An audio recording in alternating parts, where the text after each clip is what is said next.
അവിടെ ആവുമ്പോ ടിൻസി ഞാനും ഒക്കെ ഉണ്ടല്ലോ. മോളെ നമുക്ക് അങ്ങോട്ട് കൊണ്ടുപോകാം. ഞാൻ വേണം ഇവിടെ പപ്പയോട് ഒന്ന് സംസാരിക്കാം, മിസ്റ്റർ സാമുവലിനോട്.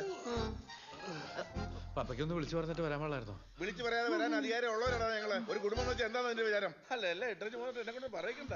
എന്റെ പപ്പ ദേഷ്യപ്പെടണ്ട, ഞാനും സ്റ്റെഫിയും കൂടി അങ്ങോട്ട് വരാൻ നിൽക്കുമല്ലോ. അല്ലേ സ്റ്റെഫി? ആ പോട്ടെ, ഒരു നല്ല ദിവസമായിക്കൊണ്ട് ഞാൻ വെറുതെ പ്രശ്നം ഉണ്ടാക്കുന്നില്ല. അതെ, എനിക്ക് ഡ്രസ് ഒന്ന് പറഞ്ഞു. എവിടെ റൂമേ? ഡ്രസ് വാങ്ങാൻ പോകുന്നില്ലേ? അത് ശരി, നിനക്ക് അങ്ങോട്ട് വരാനല്ലേ ബുദ്ധിമുട്ടുള്ളൂ. ഞങ്ങൾ ഉടനെ പോകുന്നില്ല, 2 ദിവസം കഴിഞ്ഞേ പോകുള്ളൂ. നിനക്ക് വല്ല ബുദ്ധിമുട്ടുണ്ടോ? കുഴപ്പമുണ്ടോ? അല്ല കുഴപ്പമില്ല. നോക്ക് ബുദ്ധിമുട്ടുണ്ടോ? ഞങ്ങളുടെ കൊച്ചാ, പോടാ. പപ്പയെ കണ്ടില്ലല്ലോ. അതെ, ഞാൻ വിളിക്കാം. ഞാൻ പോയിട്ട് വരാം. ഞാൻ പോയി പപ്പനെ വിളിച്ചിട്ട് വരാം. നോയിക്കോളേ. ഇവരത് എന്നാ പറ്റി? അപ്പനാൻ പോകുന്ന ഇങ്ങനെ ഉണ്ടോ പരവേശം?